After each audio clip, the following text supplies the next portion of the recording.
Hello, dear ones. Welcome back to Divine Invocations Tarot, and this is going to be the last deck for the week's read. And this is from the Sacred Indian Tarot deck. It's a very small deck of 22 cards, but most importantly, all the cards are from the major arcanas, which are the most important to be considered. Calling in all the divine spirits for the message for the week. If you like my work, you might want to like, share, and subscribe. This happens to be a small deck, so I'll pick up cards during the shuffle. If it does not, then I'll pick cards at random. So the first card is a Chariot, and the second card is a High Priestess. One more card, please. Calling all the divine spirits to help us with the message for the week. One more card, please. If you like my work, you might want to like, share, and subscribe to my channel. And like I mentioned before, I do not do any personal reads, and this happens to be the last read for the current week.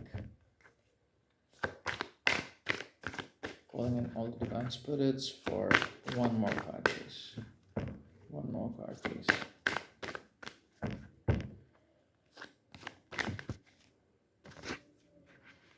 All right, beautiful. The first card is the Chariot. Second card is the High Priestess. And the third one is the Lover's card. Let's go ahead and read out the message. This is the seventh card in the major arcana, so the card name is the Chariot.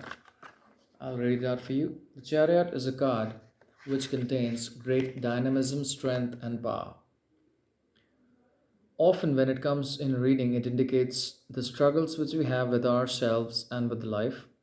The card is very motivating as it indicates the querent has successfully integrated the life lessons of the first six cards and will move towards balance and harmony. And the Ratha means the Chariot. The sermon of the Bhagavad Gita was given over 5,000 years ago on the battlefield of Kurukshetra by Lord Krishna to Arjuna. The world is a stage and the real Kurukshetra is within us. The battle of Mahabharata is still raging within us. Ignorance, which means avidya, is Dhritarashtra. The individual soul is Arjuna. The dweller who dwells in your heart is Lord Krishna, the charioteer. The body is your chariot. The senses are the horses. The ultimate essence of the chariot is that the soul, which is Jiva, should unwarrantedly conquer the mind, senses, vasanas, and egoism if it is to successfully traverse the journey, which is yatra of life, of samsara to a God realized state. So it sounds like it's too much delving into the spiritual world. Yes, it is. And this card basically indicates your movement in life. This card is the first card of the week, and this card is the first in the read, which means you are trying to move from something which is affecting you to something more better. You are possibly moving out from a relationship or seeking a relationship or seeking more better harmony or a balanced life of work and personal life. So this chariot itself indicates a little struggle, but eventually there is a forward movement which is happening. And the proof of that is the second card, which is the High Priestess. High Priestess is the second card in the major arcana cards. Allow me a moment while I go and read that for you. Shakti, the High Priestess, is the second trump or the major arcana card and is most traditional tarot decks, rules the intuitive human faculties. You are on the path of exploration.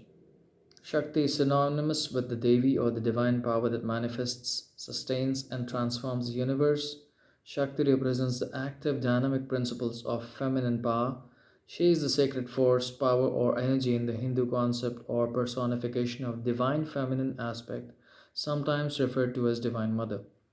The grace of Shakti showers boons of strength, peace, wisdom, and prosperity, whereas its absence leads to destitution, hopelessness, pain, and misery. So, this card is first of all not in a reverse state. That means, in fact, I don't do any reverse cards for you to know. So there is movement, like we have discussed in the first one, and there is forward movement with great intuitive abilities, your divine feminine aspect. Remember, divine feminine is one side of you, irrespective of what physical body and what gender you've been given by God. What is the divine feminine? It is something which is pure state of you. If you're a female or a male, it does not matter. Why? Because your divine feminine side will take control of you. And when that does, it is for all the good reasons. You gain more intuitive abilities, you have more control, and you have control for all the good, to bring all the goodness into your life. So your energy and vibrations are moving towards a higher state, irrespective of how you've been affected previously. Your chariot indicates your forward movement, and your intuitive abilities will take control of you in the current week, which will be the right thing. And always remember, you are accelerating your life towards perfection, harmony, and not disharmony. So when you are getting the blessings of Shakti, the divine feminine aspect of you, you're able to control your life in those ways. And those ways are definitely magical, because divine feminine works in magical ways. The final card of the week, my most favorite, the Lovers card, and that also is a twin flame card. Let's go ahead and read out the message. That's the card number 6 from the Major Arcana. The Lovers card indicate harmonization of opposites at all levels of being. Symbolically, the card indicates a union of male and female. Where you do not have a partner or a relationship with others, the card helps you to resolve your own inner struggles to realize and fulfill your needs. On a more day to day basis, a partnership is in the offing.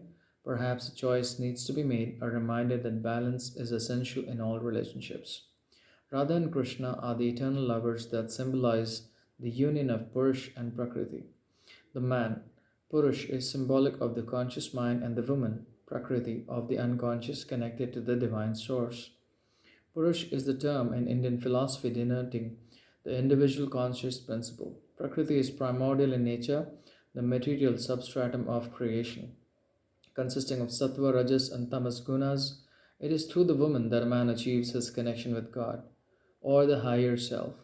This is a union of reciprocation and harmonious love, a balance between the conscious and the unconscious.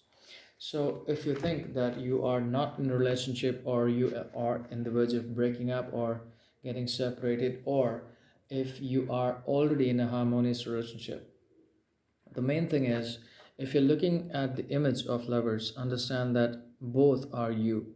That means your divine union has already happened. It's just like when you are a spirit living inside a body. There is a divine union which has happened. That is why you have achieved or reached that point when you were born. So understand that your vibrations are in sync with your spirit, and your spirit is absolutely in sync with the cosmic energy. So Krishna indicates the Purusha, and Radha indicates the Prakriti. So if you are, irrespective of whether you're a male person or a female, you are able to balance your states of mind, and you're able to achieve better states of mind through the feeling of this bonding, this great bonding, and the four-letter word called love. So if you're seeking relationships, or you are already in the relationship, the harmony will continue. All the disharmonious states will get removed, and the chariot, like I said, moves into the forward directions, and your divine feminine will take control of you in positive ways. And the verdict, the final proof of that will be, you will achieve the state of complete love, bliss, and harmony within yourself. That's the message of the week. Jai Shri Krishna.